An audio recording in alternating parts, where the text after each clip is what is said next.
Buying your first home and ending up with a total disaster from the seller? Yeah, that happens way more than you'd think, and knowing how to handle a messy closing is a game changer. So here's the deal.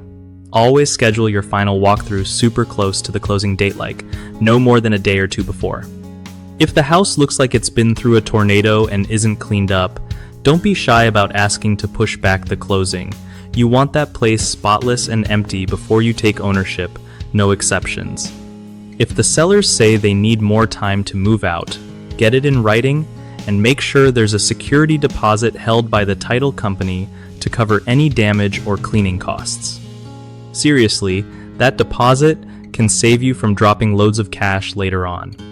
If your agent dropped the ball and didn't catch this mess earlier, hit them up and ask for help covering professional cleaning or waste removal. Sometimes that money can come out of the earnest money deposit or escrow.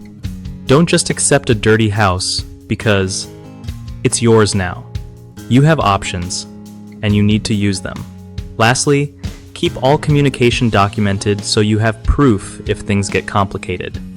One of the biggest mistakes people make when closing on a house is skipping or rushing the final walkthrough, which leads to surprises like junk left behind or damage that wasn't disclosed. Fix this by always doing the walkthrough yourself or with a trusted agent right before closing. Another common issue is not holding back a security deposit when the seller still occupies the home after closing. This can leave buyers stuck paying out of pocket for cleanup or repairs. The fix here is to insist on escrow holding funds until the house is fully vacated and cleaned. The third big problem is trusting an agent who doesn't advocate for the buyer's interests during this phase. If your agent doesn't push for a clean, empty home before closing, you might have to fight for compensation after.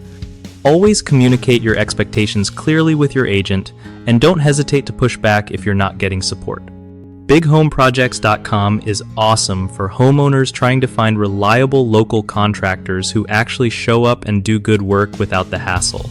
Plus, if you're a contractor looking to grow your business, it connects you with people ready to hire so you don't waste time chasing leads.